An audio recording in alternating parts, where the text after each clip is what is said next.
speaking in Russian, then it would show me, then speaking in Russian, then it would show. And it was like the weirdest kind of experience, but it was like it's beautiful. And it was like hilarious at the same time because I've had to like, I would see it in his face, what he's trying to say. And then the app would be like, this show means a lot to me. And so I'm like having to understand what he's saying. He's sobbing and crying.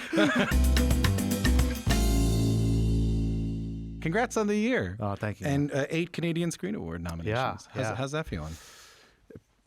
Feels great. I mean, I don't know. I don't really pay attention to awards or nominations or stuff. Like I'm still getting to know it. So I don't know, but it feels nice. Yeah. Nice. I did hear you got a lot of nice response from audiences from season 1. Tell me about that. I was nervous. I was very I didn't know what to expect because it was different than what I had done on YouTube. So I honestly just put it out and covered my eyes and was like, I don't know what people will want. And I think it was interesting watching people watch it 2 a week. And then once it all came out, you got to see the big picture of what we were trying to do in season 1. Then the response was like insane. I heard a story that it was like a delivery app driver chased you down to tell you that he liked the show or something like that. There was a delivery app driver who was Russian and barely spoke any English, and he chased me down, like he biked me down, and he pulled out Google Translate and he was talking into Google Translate and then letting it speak for him, basically just describing how much the show meant to him as an immigrant, and it reminded him of his father and like all the struggles and hardships he's been through. But he was just like speaking in Russian, then it would show me, then speaking in Russian, then it would show. And it was like the weirdest kind of experience, but it was like it's beautiful. And it was like hilarious at the same time because I've had to like, I would see it in his face, what he's trying to say. And then the app would be like, this show means a lot to me. And so I'm like having to understand what he's saying. He's sobbing and crying. And the app is just neutral. I really enjoyed it. The cinematography was fantastic. Yeah. Okay, so then season 2 comes along. I sort of set it up in season 1. Season 1 was sort of about both you wrestling with like tradition versus modernity, a more traditional culture, versus trying to be famous online, becoming famous online. Season 2 comes around. What are you thinking? What do you want the show to do now? Well, I definitely wanted to explore more of the online space in some way, but also it is a show about that, but it also isn't. Like I feel like at the core, it's just about these relationships. It's about the people and their dynamics and the characters' dynamics and what they go through on a day-to-day basis. Like, there's certain characters that left off in a weird place in the first season. And so now we have like stepping into this new place where they're kind of still have to see each other in places, and it's awkward, but it's real, and these kind of things happen. Like there's a funeral that happens in the midpoint of the season where all these characters that like are trying not to talk to each other are now in the exact same room having to like work together and like grieve together. So I think it's still a big character study. It's still a study between like family, friends, and I guess some of the balancing acts that we do and some of the traumas that we still kind of struggle with and how that pans out. Well, you also made the call to not just make it about your world anymore, to make it about like the inner worlds of the supporting characters in the show. Yeah. I think in order to really understand what like my characters are going through, it's like there's a spectrum of like some of the struggles that all intertwine. Yeah. And so for me personally, it was important to share the other characters' perspectives and how their worlds collide with each other. And it's like this is the reason they're all friends. They're kind of like all different zany type of characters with their own distinct personalities, but there's a common thread that weaves their relationships together, and like this is why they relate to each other and connect with each other. How did you find directing? I mean, obviously you had directed when you were making your own YouTube videos. Yeah. What was the most surprising thing about directing a show like this? You just have to communicate to like 100 more people. Before it would just be like whoever's holding the camera, I'd be like, yo, just stand here, just don't move from the spot. It'd be like my little brother or like one of my buddies. Yeah. And then eventually you got like, Martin or Harmon Dulay, good friends of mine that would shoot. But it was a set, and then people would come and stand up, and I wouldn't have to explain the shot or lighting or things like that too immensely. Here, there's like departments of people and the gaffer and the lighting and my DOP and the AD, and everybody needs to know what's going on. Everybody needs to know how it's being blocked and all of this. So that was something I had to like quickly pick up. I never went to school for any of this. I was like doing it as I was watching Peter last season, watching him block and how he set up his shots. And then this season, like, there's a lot of learning. You have to like draw diagrams, it feels natural for me to direct because when I'm writing, I'm always drawing pictures. So in essence, I'm always storyboarding. You kind of know how you want it to look. I kind of know what I want it to look like. And so that for me, it's not a question about like, oh, how do there's no question about like how I want it to look, but it's about the translation. So it's just letting people in these departments and in these industries that are used to the technical side of translating these things over. That's what I had to learn. And so it was like a fast pace. Like I had to learn in a night how to draw diagrams of where the camera's going and how the character's looking and blocking and all that stuff. Whereas like, can't I just like I would show Gail my DP. I'm like, this like this. Like when it's on TV, it should look like this. And like, no, I need the specs. I need the technical side. So I think that was the thing. That was a big learning curve for me to quickly learn. Sounds like you might have had a bit more confidence too with season 1 under your belt. You sort of went in sort of knowing what you feeling like you knew what you were doing. Yeah, I think there was a general around me, rightfully so. People were kind of like, he's gonna direct as well. Like people were kind of like, okay, I don't know, can we handle this? But me, I was just like, I didn't feel bothered by it because I also think I had this experience on YouTube being able to pull off like crazy, like shoot times with a shoestring budget and still being able to pull it off. And so just having a good group of people around me, my EP chaps, Ricky, he's worked with me for like years. So, there's a good group of people around me that I can translate like, okay, like, are you sure you can pull this off? I'm like, yeah, I can pull this off. We can do this. So it's like having that level of confidence and then just being able to translate that confidence over to everyone else, which takes a bit of a process. But once you do it, then you're in the good books. But that's the same as the first season. It's like, I never had made a show. Right. But pulling it off, it was like, oh no, we can do this, and the team that I have is great. We can do this. So, yeah. You didn't make it easy on yourself. The episodes that you directed are the most affecting episodes of the season. Yeah. And I thought we could kind of go through them one by one. So the first one we're going to talk about is Not My Uncle. Yep. We see young Jasmeet as a preteen at school. I have it written down here, at school. Yeah. On the morning of September 11th, he's with his cousin Neil, who is also Sikh and white. Mm-hmm. They both wear head coverings. Mm-hmm. They're watching live coverage of the September 11th attacks with their classmates in the middle of class. All of a sudden, the kids start to stare at Jasmeet and Neil. Yeah. Tell me about that moment. That episode is in its core about these two cousins. We see where they left off at the end of season 1, and there's been this like tension between them. This underlying tension. They're still best friends, cousins, but there's been this like underlying tension that they've never really addressed. And that one is white, and that one is that like they both grew up in the same community, but my character feels like the expectations that are placed on him versus Neil is completely different. Yeah. And there's an unfairness to that.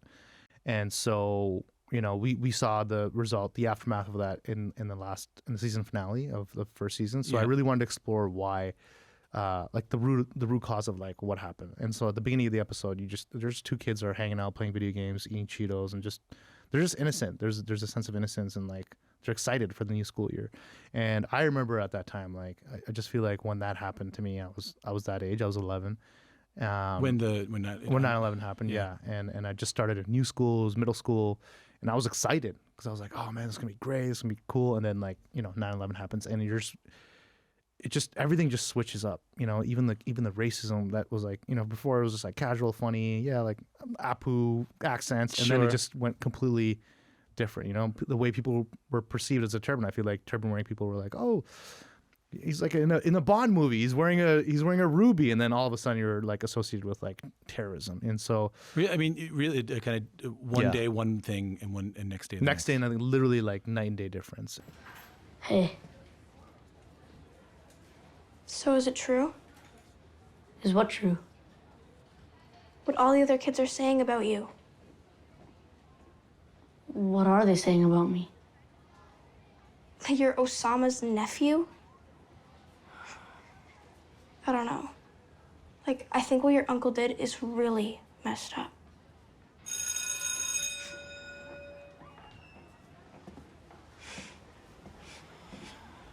We lost a bit of innocence there, and it forced us to grow up and like adapt the survivor mentality very fast at a very young age. And like my route, I think I was like, okay, I gotta be likable. I got to be like not seen as a threat. So I kind of became funny in a sense. It took a while for me to get there. I was angry at first. Yeah, I feel like I was angry. I was bitter, and then I was like, I can't be angry and bitter.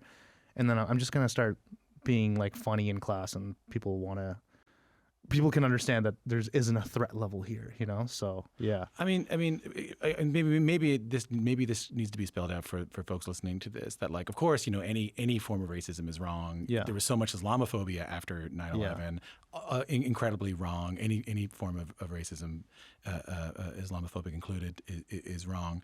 But what was interesting that I think you put a lens on in that episode, which I hadn't seen before, which was that there was a lot of people listening to this might not even know that. Yeah. There was a tremendous amount of like hate crime and anger and racism towards the Sikh community. Yeah. Based on ignorance. Yeah. Based on not knowing. Totally. I mean, we, as members of the Sikh community, didn't even see it coming because we're like, oh, that's not our culture. That's not them. That's like, we're not even from the same part of the world. Yeah, and that reaction when when young you comes home and talks to the family about it. The family is talking about who they are also speculating did it. Yeah, and why it happened. And freely, and it's like, they don't even know. After the second plane, people are now beginning to come to their own conclusions. We do have some... I think it was Russians or maybe Chinese. They have a really sneaky technology. खबरां च सुनिया सी कोई असामा लादीन वगैरह दा नाम लेंदे सी. Oh, these Muslim extremists, they're always overreacting. In the show, your character or your young character, you know, there's a rumor that your uncle is Osama bin Laden. Yeah. There's you're playing basketball and someone says, like, you know, why don't you fly a plane into my house or fly a plane into a tower about it. Yeah. Where did you source some of those experiences from? Life, like real life experiences. Yeah. Like from you? Yeah. I feel like, you know, you can only fit so much in an episode. I feel like I tamed and picked and choose the best ones that like serve the story. But this is like, and not just me, I feel like I know a lot of Sikh kids that went through the exact same situations and the exact same remarks and the exact same like tension. They faced the same type of thing. It was a universal thing. Especially after when we showed it at the premiere, like a lot of people came up to me and were like, I experienced the exact same thing when that happened in 9/11. I've never seen that, and that's crazy. Like I just never thought I would see it. And so yeah, it was a pretty universal experience, I think, for not just Sikh kids, but kids of color, kids of immigrants, brown kids in general. So yeah, I'm glad you mentioned that. I think when I first saw it, I was like, oh my God, Late Bloomer made a 9/11 episode. Yeah, and then you do realize that the episode is also about like exploring why there might be a wedge between your character and Neil, his cousin. Yeah, and then. And this was an interesting part of it as well. In the show, around the same time that 9/11 happens, is your character's upcoming turban tying ceremony, which is called Dastar Bandi, which is massive, you know, rite of passage, you know, similar to like confirmation in the Catholic world. Time of celebration in a young Sikh man's life. Mm-hmm. Instead of being happy that he's going to finally have this turban tying ceremony. Your character in it, and you don't have to answer this if you don't want, but like your character in it fantasizes about cutting off his hair and not having to wear a turban. Yeah. Where did that part come from? Was that something you'd experienced? Absolutely. It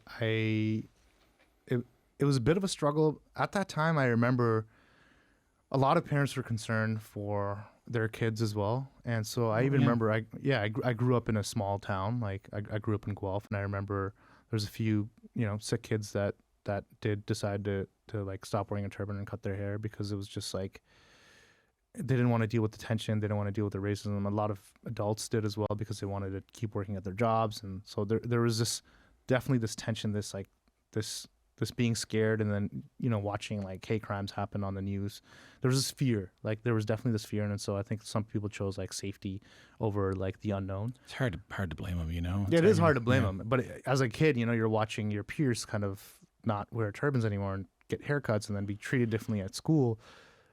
As a kid, you want to fit in as well. So that was definitely something I'm sure not just me, but a lot of Sikh kids fantasize about. It was like I could just change my appearance, cut my hair, and I think nobody would look at me any differently, and I feel like I'd be treated just like everybody else instead of kind of being pushed aside. On the other side of it now, does it give you like a renewed sense of like pride and or purpose in choosing not to do that?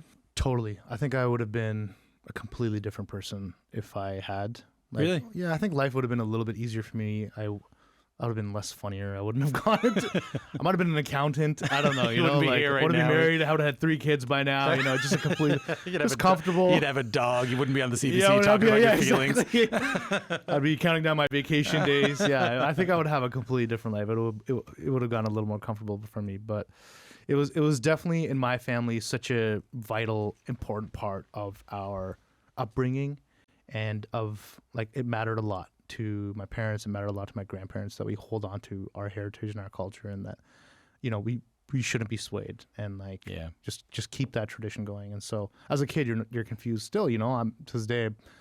There's always been times, that's what the turban episode was about last year, just like struggling with that identity, being like, where do I fall? Like, you can wear a turban, but you know, it's like, how do I fall in line with like my spirituality? When you're wearing a turban, certain things are expected of you. So like, how do I navigate that? And that's an ongoing thing all the time. And my thing is just like, I just kind of make it my own now. It's like, this is who I am.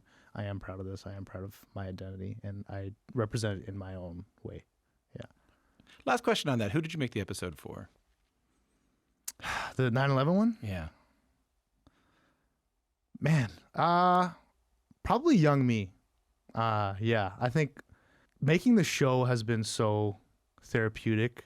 I feel like it has been therapy. Even season 1 was so therapeutic for me. I had so many fears around certain things in my life. Like I feel like even starting off the show with my nudes leaking, like I was like, oh, something so out of my control and so heinous that I feel like I didn't do anything wrong, but like everybody else is gonna be like, you were wrong, and just putting that out there and then like creating the reaction and getting people to watch it, like that got me over like that fear. And I'm like, oh, I think I care a little less about what people think, because I feel like I always am trying to do the right thing.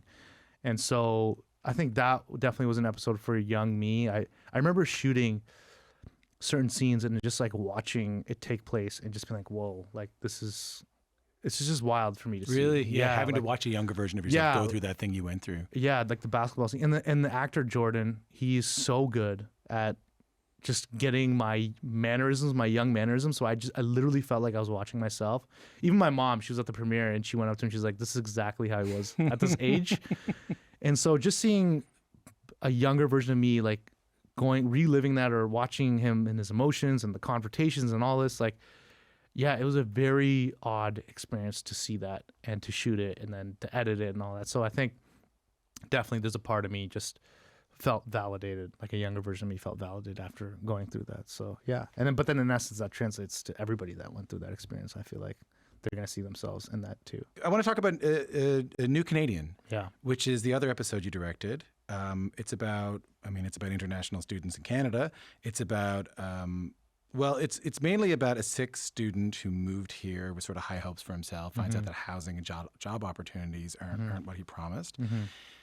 He starts working as a delivery driver for a food delivery app.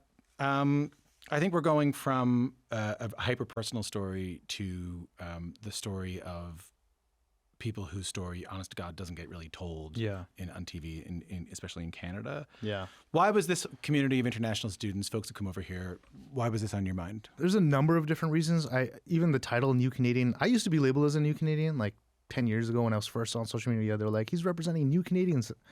I'm like, I am Canadian. I've been here, man. I was born here, like, you know. Yeah, I can't be any more Canadian than I am. Yeah, I love that title, and I know it's being translated over to international students as well, which, you know, that to me was just like a personal touch there. But I think just watching these students is, in some sense, I'm watching a version of my parents. Really? In this generation, I think, just to see some of their struggles. But I feel like their struggles are definitely different. My parents went through some level of racism. I went through some level of racism post 9/11. But then there's like this different sense of racism now, where it's, I think a lot of people are frustrated with, like, you know, the housing crisis, or like where the economy's at, or just not being able to afford basic things. And so a lot of the blame is put on to some of these international students and some of these new Canadians and immigrants that are also here to just try to build a good life. Yeah. So a lot of frustration and anger is being directed towards them, and we see it. I see it all the time online. I see it all the time in like Instagram comments on posts, you know, or like blaming Trudeau for like causing the disaster. And it's like, but the real reason, you know, is because he brought in all these students, and everything can go back to it. Everything goes back to that. So I feel like, we just did an interview. I mean, I think we did an interview with icky. Yeah. About Yeah. about music and Yeah. about Punjabi music. Yeah. And it's about the record interviews about music, and the comments in that have Exactly. come into international students Yeah, and yeah. immigration. Yeah, for sure. And so that's something that, directly affects me. If I see another turban wearing person being, it's like, deport them. Like I get deport comments. Yeah. I'm like, deport where, bro? Like, Guelph. yeah, Guelph. Like, oh, sure, I'll go back. They got a cool movie cinema scene there. I'll go to Hillside. Yeah. I'll go to Bookshelf. But yeah, I mean, so I just. It affects me seeing those comments. I just think it's like there's a level of unfairness, and I know people are frustrated. I get it, but I just think using them as a scapegoat purely like, oh, it's their fault, is kind of ridiculous. And I think there is some growing pains when you have new immigrants come into. They're coming from a completely different culture, and they have to assimilate to this culture. And so there's a little bit of like growing pains and trying to figure out like navigate what's like, I don't know, the culture of Canada, but at the same time, what is the culture of Canada? The culture of Canada has always been evolving and shifting and growing. So if I think if somebody's like, this is what Canadian culture is, and you need to adapt to this, I'm like, yeah, but that wasn't even a real thing like 150 years ago. That wasn't even the Canadian culture. Yeah. So, I mean, there's an evolution and there's growing pains, and there's bound to be people coming into this country because we have so much land and resources. It's like, yeah, where else are human beings going to go, And so, yeah, I think just people are a little bit scared about. There definitely is a racist undertone to it. Like, it's like, oh, this is not the Canada I grew up with. I'm like, yeah, well, 200 years ago, that's 300, 400 years ago was not the Canada that you grew up with. So it's continuously evolving. And so. And the anger goes at people. Like the anger is, the housing prices incredible. No one can afford a house. Yeah. Grocery prices. Yeah. Jobs. But instead of the anger going to any one politician or the institution or capitalism. Yeah. The anger goes to these people. These kids. They're like sleeping late teens, early 20s and mid 20s are just trying to survive. Yeah, like living 8 in a room trying to make it happen. And so yeah, I definitely sense a bit of unfairness, and really like it really bothered me to see that. And so I really I wanted to share a story about it. And even after the first season came out, there were so many drivers, like Uber Eats delivery drivers, that like knew me and watched the show and they loved the show. And so while writing this episode, I would just stop random guys, be like, yo, if they recognize me too, I would pull them over and I'd just have a quick conversation, be like, tell me about. I like the way you're pitching it is that they're going fast past you and you're grabbing them and stopping them. Like, let me talk to you for a second. Yeah. And I would just have a quick conversation, like, tell you about your experiences. And what I found was that a lot of them were going through the same type of struggles. And just hearing their stories, I was like, oh, okay, this is like something I can weave into an episode and have something for people to really gain an insight in the world, because they're everywhere. And I feel like anybody that's seen the episode now is hyper aware of like international students or delivery drivers, these like kids that are like running around and just giving us food whenever we order. Yeah, I would say invisibly. Yes. Invisibly running around. Yes. Invisibly biking around. Invisibly in cars, dropping off food to your house. Invisibly to me sometimes, for God's sake, you know? ਇਹ ਬੰਦੇ ਨੇ $48 ਦਾ ਕਰਾਇਆ salad ਠੀਕ ਆ ਨਾਲ ਕਰਾਈ ਇੱਕ smoothie ਤੇ ਟਿਪ ਕਿੰਨੀ ਦਿੱਤੀ $1 ਯਾਰ ਬਾਲਾ ਹੀ ਧੱਕਾ ਲੋਕੀ ਕਰਦੇ ਡਾਲਰ ਦਾ ਕੀ ਬਣੂਗਾ ਯਾਰ ਮੈਨੂੰ ਸਮਝ ਨਹੀਂ ਆਉਂਦੀ ਹੋਰ ਇਹਨਾਂ ਕੋਲ ਸਾਰੇ ਕੰਮਾਂ ਲਈ ਪੈਸੇ ਹੁੰਦੇ ਆ ਟਿਪ ਦੇਣ ਲੱਗੇ ਇਹਨਾਂ ਦੀ ਮਾਂ ਮਰ ਜਾਂਦੀ ਆ ਯਾਰ ਫਿਰ ਤੁਹਾਡਾ ਸਰਦਾ ਕਿਵੇਂ ਆ ਯਾਰ ਬ్రో ਮੈਂ ਸਾਲਾ ਝੱਲਾ ਹੋਇਆ ਪਿਆ ਯਾਰ ਡਿਲੀਵਰੀਆਂ ਦੇ ਸਕੂਲ ਵਿੱਚ ਯਾਰ ਟਿਪਸ ਨਾਲ ਤਾਂ ਵੈਸੇ ਹੀ ਨਹੀਂ ਕੁਝ ਬਣਦਾ bro. Can you give us an idea, like something surprising or interesting you learned that maybe you didn't know before from talking to delivery app drivers? I would see a version of myself in them, and I would also see a version of my dad in them, which was like pretty wild, because I in talking to them and seeing their struggles, I would have like flashbacks of like what it felt like being a kid and seeing like my uncles or my dad at that age, like kind of trying to do the same thing. I remember one of my uncles like used to deliver pizzas in like the 90s, early 90s. And how they would go to like high school and university and take the buses, and we'd share one car at home. So like just seeing that and being able to talk to them and write this episode really made me appreciate, understand that generation better. And yeah, just working thanklessly, working, trying to get a better life. Just trying to make it happen. Yeah, like whatever they can do. And the student in this episode just goes through all sorts of things out of his control and all sorts of misfortunes, and he's faced with like an ultimatum at the end of the episode, which I'm like, yeah, a lot of these guys are just like really trying to make it work, and then they're left with no options at all. And I wanted to explore that as well.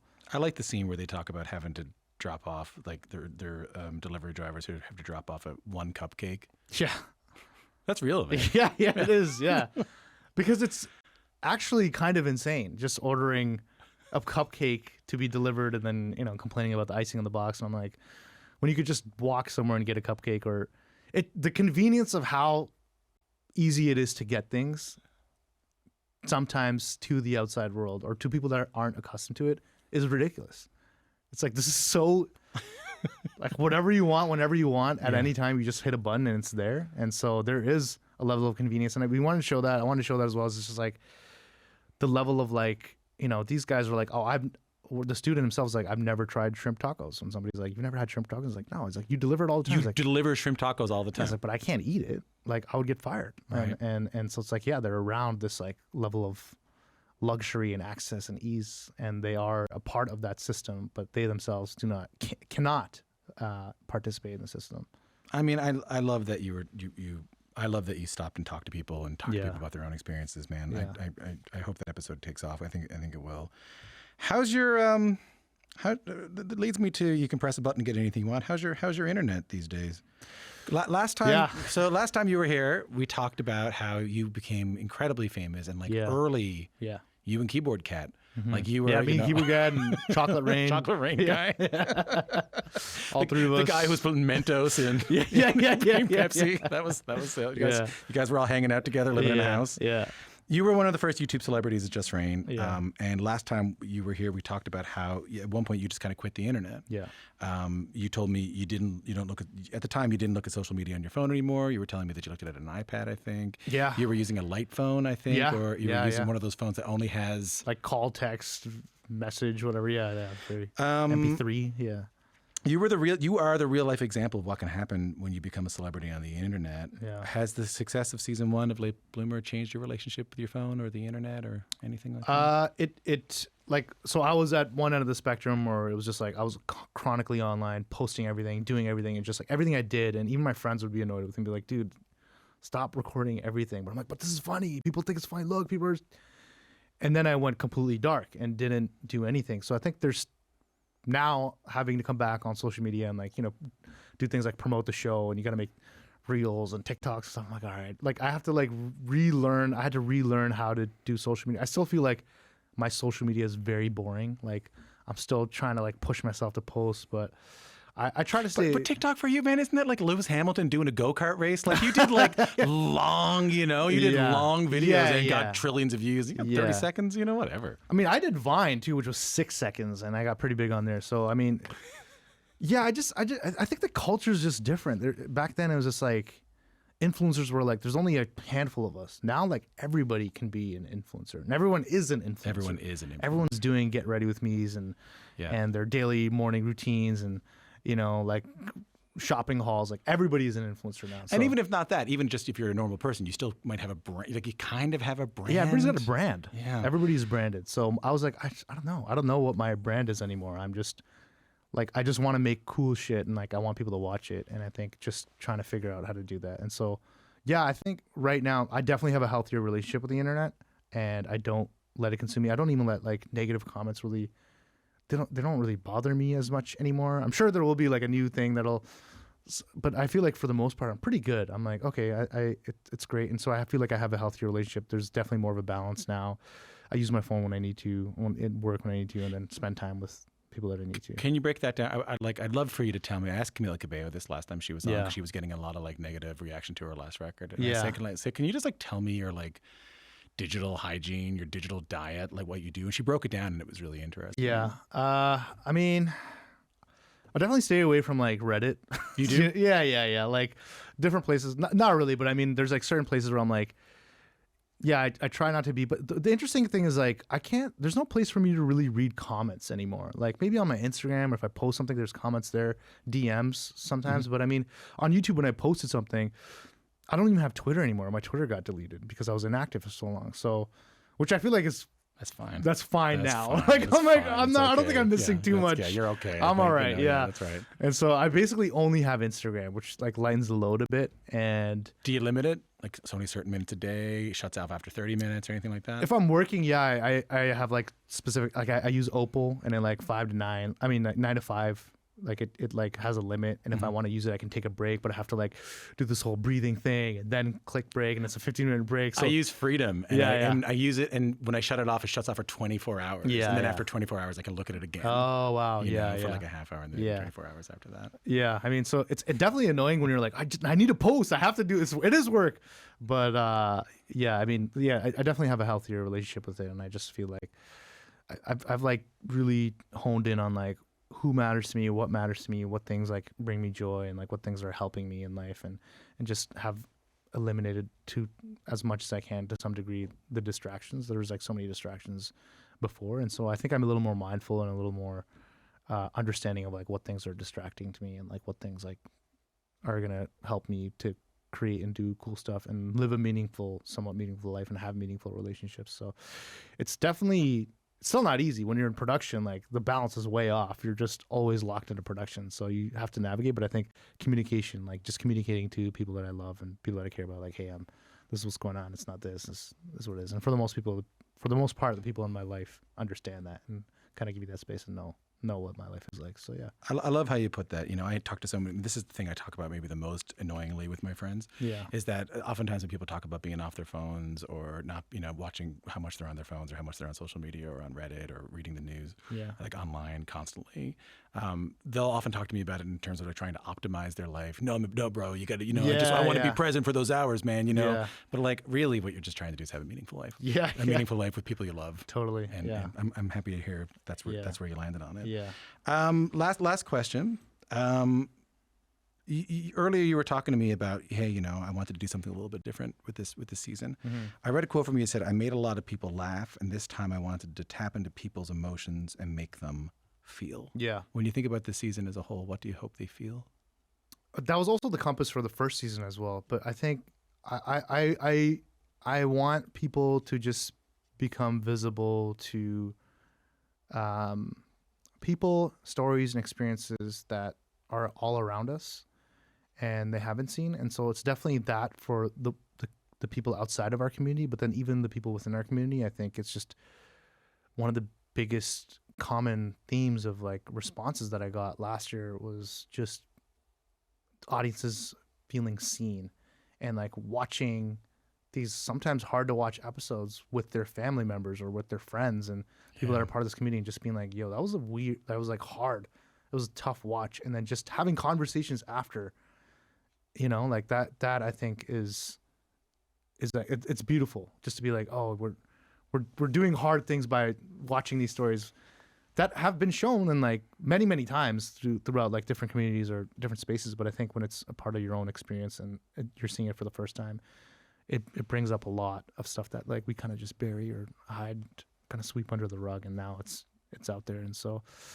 yeah, those are the things. It's like just being able to see and sense and experience stories that are all around us, but now we're shining a light to it and being like, okay, now we have to confront it and let's talk about it in a fun way, in an enjoyable way, In a weird way. The In a last way. thing I'll say is that I said this about the show North of North one time. Yeah.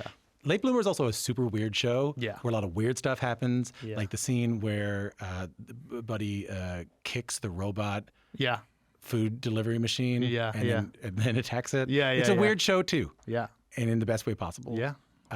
Congrats on the show, man. you. I mean, Cora and I were talking about this. We just really love it. It's such a great. I appreciate that. And thanks for coming back on. Thank you for having me. I love being here. Honestly, you're really good at what you do. I just want you to Stop know that it. you are. No You're way. really good at what you I'm do. Irish Catholic, man. I can't hear it.